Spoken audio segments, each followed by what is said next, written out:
सुंदरपुर गांव के किनारे बसा वह विशाल सरोवर प्रकृति की गोद में नहीं बल्कि रहस्यों के गहरे साये में लिपटा हुआ था। गांव के बुजुर्ग आधी रात को हुक्का गुड़गुड़ाते हुए बताते थे कि यह जलाशय साधारण पानी से नहीं बल्कि वरुण देव की सीधी कृपा से भरा है। जब आधी रात का सन्नाटा गहरा होता और पूरा गांव गहरी नींद की आगोश में होता, तब सरोवर के ठीक बीचों बीच एक हल्की अलौकिक नीली लौ धीरे धीरे ऊपर उठती थी। गांव वाले इसे वरुण देव की ज्योति कहते थे। गांव के पनघट पर अक्सर स्त्रियां कानाफूसी करती। बहन, सुना है परसों फिर वो नीली लौ दिखी थी। जिसने भी उसे छूने की कोशिश की उसे सरोवर ने निगल लिया। कोई भी उस लौ के करीब जाने की हिम्मत नहीं करता था, क्योंकि लोक मान्यता थी कि बिना सिद्धि के वहां जाने वाला जल समाधि ले लेता है। सरोवर के तट पर एक आलीशान कुटिया बनी थी, जिसकी भव्यता किसी राजमहल को टक्कर देती थी।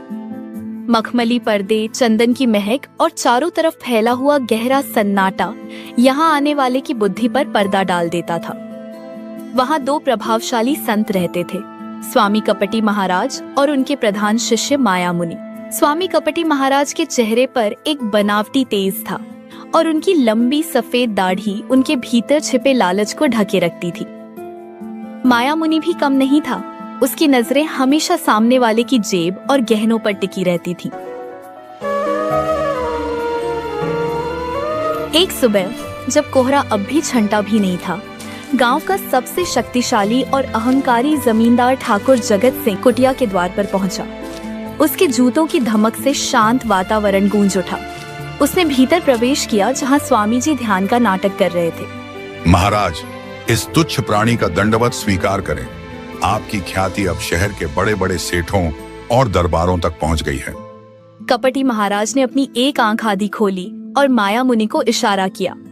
सावधान ठाकुर, महाराज इस समय वरुण देव से सीधा संवाद कर रहे हैं।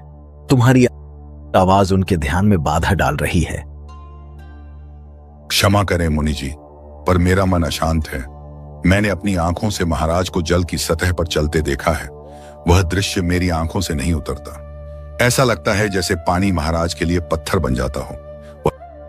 वत्स जगत सिंह, शांत हो जाओ। वह दृश्य जिसे तुम देख रहे हो वह कोई कलाबाजी नहीं, जल विजय सिद्धि है। वरुण देव स्वयं स्वप्न में आकर मुझे मार्ग दिखाते हैं। महाराज, मुझे भी वह सिद्धि चाहिए। मैं चाहता हूं कि दुनिया जाने कि ठाकुर जगत सिंह पर ईश्वर का हाथ है। मुझे वह शक्ति देखनी है और उसे हर कीमत पर पाना है। महाराज, यदि आप मुझे यह मंत्र सिखा दें तो मैं अपनी जागीर का आधा हिस्सा, अपने गोदामों का अनाज और अपनी तिजोरी की चाबियां आपके चरणों में रख दूंगा।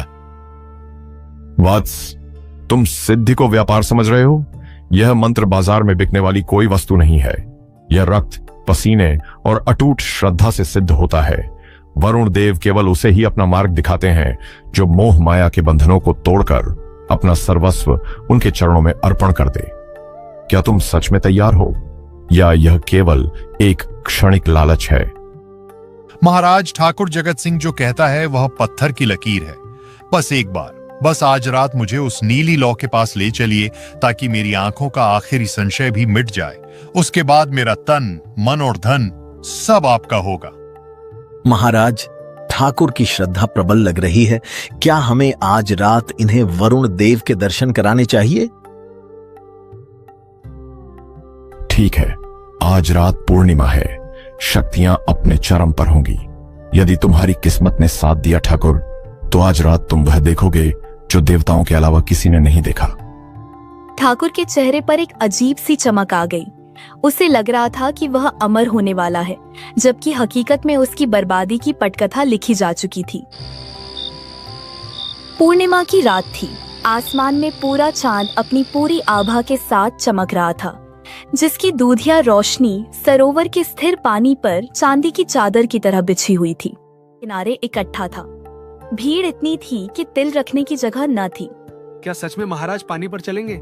मैंने सुना है कि पिछले साल पड़ोस के गांव में भी उन्होंने ऐसा ही किया था। अरे भाई, ये कोई साधारण पुरुष नहीं है, साक्षात वरुण देव का अंश है। बस देखते जाओ, आज जो देखोगे वो तुम्हारी 7 पुश्तें याद रखेंगी। पर काका, विज्ञान तो कहता है कि इंसान पानी में डूब जाता है। क्या वाकई? चुप कर। शहर जाकर तेरी मति मारी गई है। यहां तर्क नहीं, श्रद्धा चलती है। भक्ति में वो शक्ति है जो पत्थर को भी तैरा दे, और ये तो सिद्ध पुरुष हैं।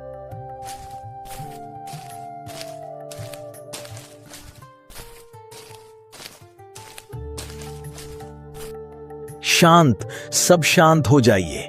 वरुण देव के आह्वान का समय हो गया है। कोई शोर न करे, वरना देव रुष्ट हो सकते हैं। हे जल के अधिपति, हे वरुण देव, अपने इन तुच्छ सेवकों को अपनी शरण दें। अपनी शक्ति का वह मार्ग प्रशस्त करें जिस पर केवल सिद्ध आत्माएं ही चल सकती हैं। ओम जल विजयाय नमः। महाराज ने अपना बायां पैर धीरे से पानी की सतह पर रखा। किनारे पर खड़ी भीड़ की सांसें जैसे रुक गईं। ठाकुर जगत सिंह सबसे आगे खड़ा था। उसकी आंखें फटी की फटी रह गईं। देख रहे हो, पैर पानी के भीतर नहीं गया, जैसे किसी ठोस जमीन पर रखा हो। महाराज ने दूसरा पैर रखा और फिर धीरे धीरे आगे बढ़ने लगे। उनके पीछे पीछे माया मुनि भी उसी लय में चल रहे थे। वे दोनों सरोवर के बीचों बीच उस नीली लौ की ओर बढ़प रहे थे। गुरुजी, थोड़ी बाईं तरफ झुकिए, सावधानी से। चुप रहे मूर्ख, मंत्र पढ़ता रह। लोग हमें देख रहे हैं। अपनी नजरें ऊपर रख, जैसे तू स्वर्ग देख रहा हो। जैसे जैसे वे सरोवर के बीच पहुंचे, भीड़ में जय जयकार होने लगी। कपटी महाराज की जय, वरुण देव के अवतार की जय। हे प्रभु, मेरी आंखें धन्य हो गईं। महाराज, मेरी बीमारी दूर कर दो। यही तो वह शक्ति है जिसे मैं पाना चाहता हूँ। चाहे मेरी आधी जागीर चली जाए, पर यह मंत्र मुझे चाहिए।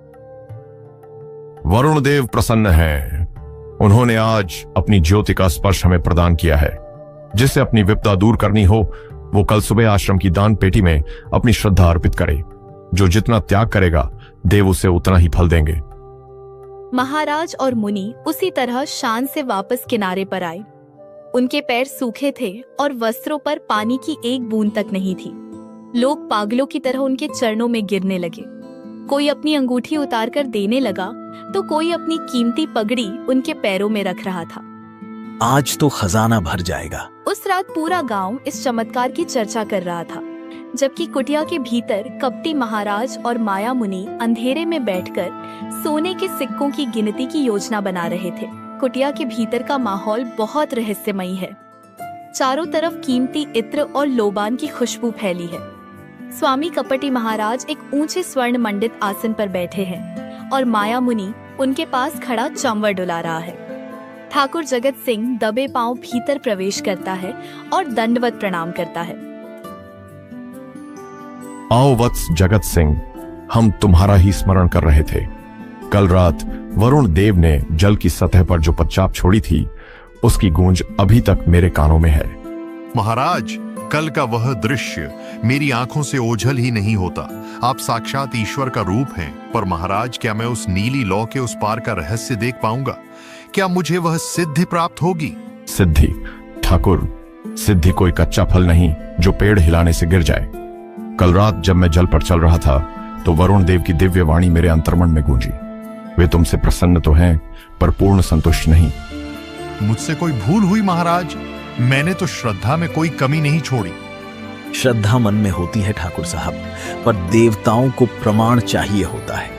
वरुण देव ने स्पष्ट कहा है कि आपके भाग्य में राजयोग और सिद्धयोग दोनों हैं, लेकिन आपके पूर्वजों के संचित पापों की एक काली छाया उस मार्ग को रोक रही है। उस छाया को हटाने का क्या उपाय है मुनि जी? मैं अपनी जागीर, अपनी जान, सब कुछ दांव पर लगाने को तैयार हूं। जागीर और जान की जरूरत ईश्वर को नहीं है वत्स। उन्हें चाहिए स्वर्ण आहुति, एक ऐसी आहुति जो तुम्हारे मोह का अंत कर दे। स्वर्ण आहुति? विस्तार से समझाइए महाराज। ध्यान से सुनो ठाकुर। वरुण देव के महल का द्वार पाताल की गहराइयों में है। उस द्वार को खोलने के लिए 7 दिनों का महाशुद्ध यज्ञ करना होगा। इसमें 50 किलो शुद्ध गाय का घी, 108 बनारसी रेशमी साड़ियां और 5 स्वर्ण कलश जो मोहरों से लबालब भरे हों, उनकी आवश्यकता होगी। 5 स्वर्ण कलश? महाराज, यह तो मेरी कुल जमा पूंजी का बहुत बड़ा हिस्सा है। तो क्या तुम्हारी मुक्ति और वह अलौकिक शक्ति उन तुच्छ स्वर्ण मुद्राओं से छोटी है। अगर मोह है तो अभी लौट जाओ ठाकुर। हम बलपूर्वक किसी को सिद्धि नहीं देते। माया, ठाकुर को ससम्मान विदा करो। इनकी श्रद्धा अभी कच्ची है। नहीं महाराज, क्षमा करें, मेरा आशय यह नहीं था। मैं कल ही अपनी हवेली के सारे भंडार खाली कर दूंगा। पूर्वजों के गहने हों या राजकोष की मोहरें, सब आपके चरणों में होंगे। बस मुझे वह मार्ग दिखा दीजिए। यही एक वीर का लक्षण है, याद रहे ठाकुर। जैसे ही वे स्वर्ण कलश जल की गहराई में विसर्जित होंगे, सरोवर का जल 2 हिस्सों में बंट जाएगा और तुम्हें वह मार्ग दिखाई देगा जो सीधे वरुण देव के सिंहासन तक जाता है। 7 दिनों तक कुटिया के बाहर भारी धुआं और मंत्रों का शोर रहता है। ग्रामीण दूर से देख रहे हैं। पर्दे के पीछे साधु और उसके गुर्गे चुपके से सारा सामान गुप्त तहखाने में शिफ्ट कर रहे हैं। 7वें दिन की शाम आती है। महाराज, 7 दिन पूरे हुए। मैंने अपना सर्वस्व अर्पित कर दिया। अब वह द्वार कब खुलेगा? मुझे वह दिव्य प्रकाश कब दिखेगा? हाय, अनर्थ हो गया, घोर अनर्थ। वरुण देव रुष्ट हो गए, सर्वनाश हो गया। क्या कह रहे हैं आप? क्या हुआ? ठाकुर, हम हार गए। जब हम जल की गहराई में उतरने ही वाले थे, वरुण देव का साक्षात क्रोध प्रकट हुआ। उन्होंने कहा कि तुम्हारे कुल में किसी ने गौ हत्या का ऐसा पाप किया है जिसकी गंध से जल अपवित्र हो गया। उन्होंने स्वर्ण आहुति तो स्वीकार कर ली ताकि तुम्हारा कुल विनाश से बच जाए, पर मार्ग बंद कर दिया। पर महाराज, मेरा धन, मेरे पुरखों की निशानियां सब जल में समा गया। क्या मुझे कुछ नहीं मिलेगा? वत्स, दान कभी निष्फल नहीं जाता। तुम्हारा दान स्वीकार हुआ है, इसीलिए तो तुम जीवित खड़े हो, वरना वरुण देव का कोप तुम्हें भस्म कर देता। इस जन्म में नहीं तो क्या हुआ, अगले जन्म में तुम किसी महान सम्राट के घर जन्म लोगे और यह सिद्धि तुम्हारे जन्मजात साथ होगी। जाओ वत्स, इस त्याग पर गर्व करो। अगला जन्म? पर इस जन्म में तो मैं सड़क पर आ गया महाराज, मेरा सब कुछ चला गया। साक्षात ईश्वर के विधान पर शक कर रहे हो ठाकुर। जाओ, शांति से आत्मचिंतन करो। ठाकुर जगत सिंह एक टूटे हुए इंसान की तरह खाली आंखों से कुटिया से बाहर निकलता है। पीछे कुटिया के भीतर कपटी महाराज और माया मुनि एक दूसरे को देखकर शैतानी हंसी हंसते हैं। ठाकुर का छोटा भाई विक्रम जब शहर से लौटा तो गांव का नजारा बदला हुआ था। लोग खेतीबाड़ी छोड़ माला झप रहे थे और उसका अपना भाई कंगाल हो चुका था। विक्रम वैज्ञानिक सोच वाला युवक था। उसने तय किया कि वह इस चमत्कार की धज्जियां उड़ाकर रहेगा। अंधेरा घना है, केवल झींगुरों की आवाज आ रही है। विक्रम अपनी टॉर्च बुझाए हुए पानी के किनारे खड़ा है। साथ में उसका दोस्त सोमू है जो थोड़ा डरा हुआ है। विक्रम भाई, घर लौट चलो। अगर वरुण देव ने देख लिया तो हम यहीं जल समाधि ले लेंगे। सुना नहीं महाराज ने क्या कहा था? सोमू, समाधि वरुण देव नहीं, यह अंधविश्वास दिलाता है। तू बस ये रस्सी पकड़ और यहां नजर रख। मैं देख कर आता हूं कि महाराज के पैर पानी पर टिकते कहां हैं। विक्रम पानी में उतरता है। वह गोता लगाता है। पानी के नीचे वह अपनी वाटरप्रूफ टॉर्च जलाता है। वह देखता है कि पानी की सतह से मात्र 2 इंच नीचे लकड़ी के चौड़े कुंदे एक कतार में जड़े हुए हैं। वह ऊपर आता है और हांफते हुए बोलता है, मिल गया सोमू, मिल गया। ये कोई मंत्र नहीं बल्कि सिविल इंजीनियरिंग का एक घटिया खेल है। भारी भीड़ जमा है। कपटी महाराज और माया मुनि मंच पर हैं। विक्रम भीड़ को चीरते हुए आगे आता है। आज की पूर्णिमा पर जो भी श्रद्धा से अपनी अंतिम पूंजी अर्पित करेगा, वरुण देव उसे स्वयं साक्षात दर्शन देंगे। ठहरिए महाराज, दर्शन वरुण देव देंगे या वो लकड़ी के खंभे जो आपने कल रात पानी में ठीक किए थे? भीड़ में सन्नाटा छा जाता है। लोग विक्रम को हैरानी से देखते हैं। मूर्ख बालक, तेरी जीभ कैसे चली? तू उस शक्ति का अपमान कर रहा है जिसने तेरे भाई को मोक्ष के द्वार तक पहुंचाया है। मोक्ष के द्वार तक या कंगाली की राह पर? महाराज, अगर आप में इतनी ही शक्ति है तो जरा उस रास्ते से हटकर 2 कदम दाहिनी ओर चलकर दिखाइए। चलिए, अभी दूध का दूध और पानी का पानी हो जाएगा। विक्रम, ये क्या अनर्थ कर रहा है? माफी मांग महाराज से। भाई साहब, आंखें खोलिए। यह धर्म नहीं, धंधा है। महाराज, आप पानी पर नहीं चलते। आप उस गुप्त पुल पर चलते हैं जिसे आपके चेलों ने कीचड़ और धुंध की आड़ में बनाया है। सावधान, वरुण देव का कोप गिरेगा।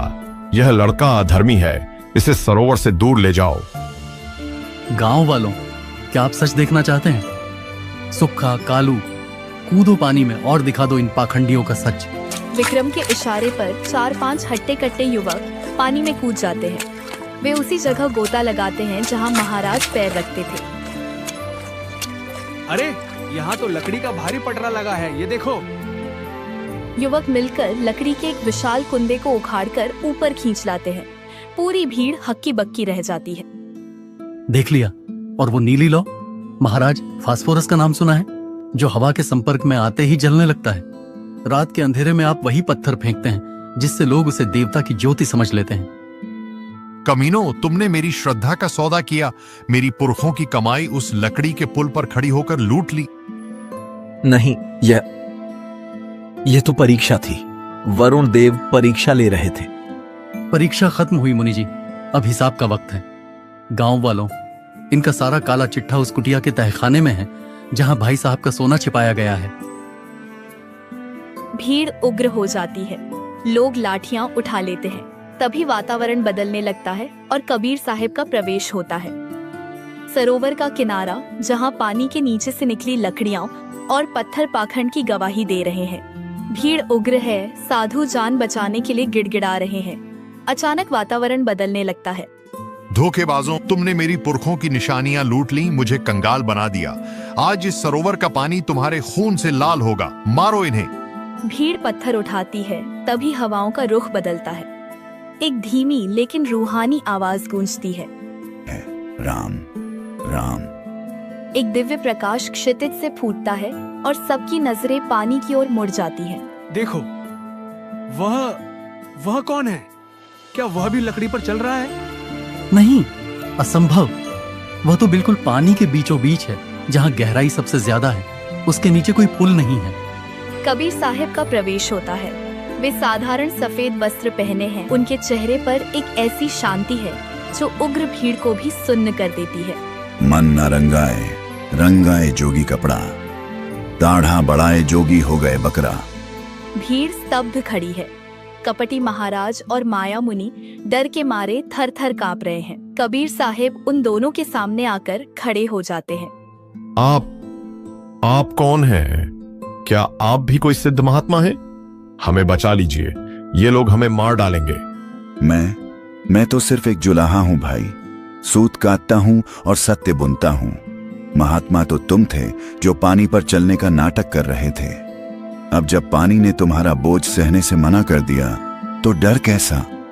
महाराज, आप इनके पक्ष में मत बोलिए। इन्होंने धर्म का अपमान किया है। इन्होंने हमें लूटा है। इन्हें मौत मिलनी चाहिए। ठाकुर, धर्म का अपमान इन्होंने बाद में किया, पहले तुमने किया। क्या तुम्हारा ईश्वर इतना निर्धन है कि उसे सोने के घड़े और रेशमी साड़ियों की जरूरत है? क्या वह इतना बहरा है कि उसे शोर शराबे वाले मंत्रों के बिना सुनाई नहीं देता? पर इन्होंने चमत्कार दिखाया था। चमत्कार आंखों का धोखा हो सकता है, पर सत्य हृदय का अनुभव है। तुमने लालच में आकर अपनी बुद्धि गिरवी रख दी और इन्होंने तुम्हारी मूर्खता की फसल काटी। गलती किसकी बड़ी है? भीड़ में सन्नाटा छा जाता है। कबीर साहब उन दोनों साधुओं की ओर देखते हैं जो अब कबीर साहब के पैरों में गिर पड़े हैं। हमें क्षमा कर दीजिए। हमने झूठ बोला, हमने लोगों की श्रद्धा से खिलवाड़ किया। हमें इस भीड़ से बचा लीजिए, हम सब कुछ लौटा देंगे। माला फेरत झुक भया, फिरा न मन का फेर।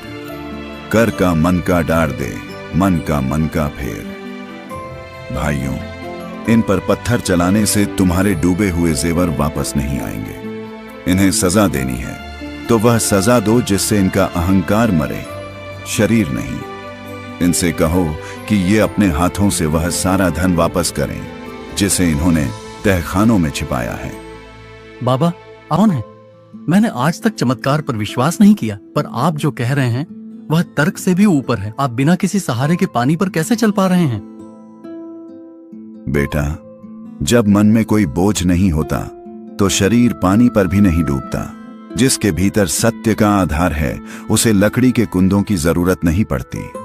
याद रखना, पोथी पड़ी पड़ी जग मुआ, पंडित भया न कोई, ढाई आखर प्रेम का, पढ़े सो पंडित होई मोह।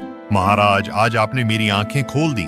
असली जल विजय मंत्र तो आपके पास है, जो क्रोध की अग्नि को एक पल में शांत कर दे। हमें अपना शिष्य बना लीजिए।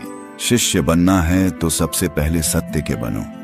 जाओ, जो धन तुम्हारा है उसे संभालो, और जो इनका है उन्हें लौटा दो। परमात्मा का असली मंदिर इन इंसानों की सेवा में है। महाराज, हमें प्राणदान दीजिए। हमने धर्म के नाम पर अधर्म किया, लोभ ने हमारी बुद्धि हर ली थी। हमें इस क्रोधित भीड़ से बचा लीजिए, हम मरना नहीं चाहते। उठो भाई, मौत से क्या डरना? डरना है तो उस झूठ से डरो जिसे तुम ओढ़कर जी रहे थे। तुमने लोगों की आंखों पर पर्दा डाला, पर कुदरत की आंख से कुछ नहीं छिपता।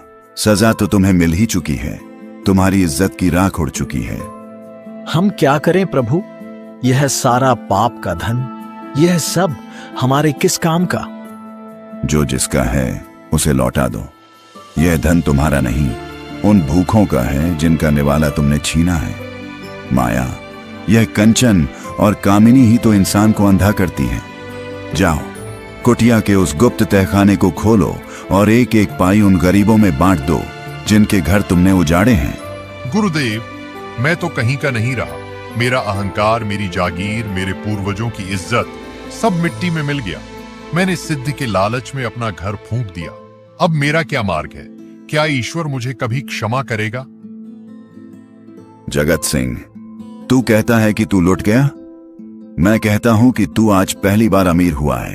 तेरा कूड़ा करकट, तेरा अहंकार और तेरा झूठा आडंबर चला गया। यह तो अच्छा ही हुआ। खाली बर्तन में ही तो अमृत भरा जा सकता है। जब तक तू ठाकुर था तब तक तू इंसान नहीं बन पाया था। पर गुरुदेव, अब मेरे पास कुछ नहीं बचा। मैं अपने परिवार को क्या मुंह दिखाऊंगा? गांव वाले मुझ पर हंसेंगे। दुनिया की हंसी से क्या डरना? डरना है तो अपने भीतर बैठे उस राम से डर जो सब देख रहा है। सुन भाई, साईं इतना दीजिए, जा मैं कुटुंब का घा समाए। मैं भी भूखा न रहूं, साधु न भूखा जाए। परमात्मा को सोने के घड़े नहीं चाहिए, उसे तो बस तेरा साफ मन चाहिए। जा, अपने खेतों में पसीना बहा, ईमानदारी की रोटी कमा, वही असली सिद्धि है। महात्मा जी, आपकी बातों ने आज मेरी विज्ञान की शिक्षा को भी पूर्ण कर दिया। मैंने तो केवल लकड़ी और पत्थरों का सच पकड़ी था, आपने तो जीवन का सच दिखा दिया। बेटा, तर्क की आंख बाहर का सच देखती है और श्रद्धा की आंख भीतर का। दोनों जरूरी हैं, पर याद रखना, जहां पाखंड हो वहां सवाल उठाना ही सबसे बड़ी पूजा है। गांव वालों, देखो इन पत्थरों को, इन लकड़ियों को। क्या पानी पर चलना ही भगवान का होना है? नहीं, पानी पर तो तिनका भी तैर जाता है। इंसान वो है जो दुख के दरिया में डूबते हुए दूसरे इंसान को पार लगा दे। आज से इस सरोवर का नाम नील सरोवर नहीं, सत्य सरोवर होगा। और याद रखना, मुंह को कहां ढूंढे रे बंदे, मैं तो तेरे पास में। न तीरथ में न मूरत में, मैं तो हूं विश्वास में। गुरुदेव, हमें अपनी शरण में ले लीजिए। हम जीवन भर भक्तों की सेवा करेंगे और आने वाले हर यात्री को आपके सत्य का मार्ग दिखाएंगे। कबीर साहब सभी गांव वालों को दीक्षा देते हैं। सूरज पूरी तरह ढल चुका है, पर गांव वालों के चेहरों पर सत्य का एक नया उजाला चमक रहा है।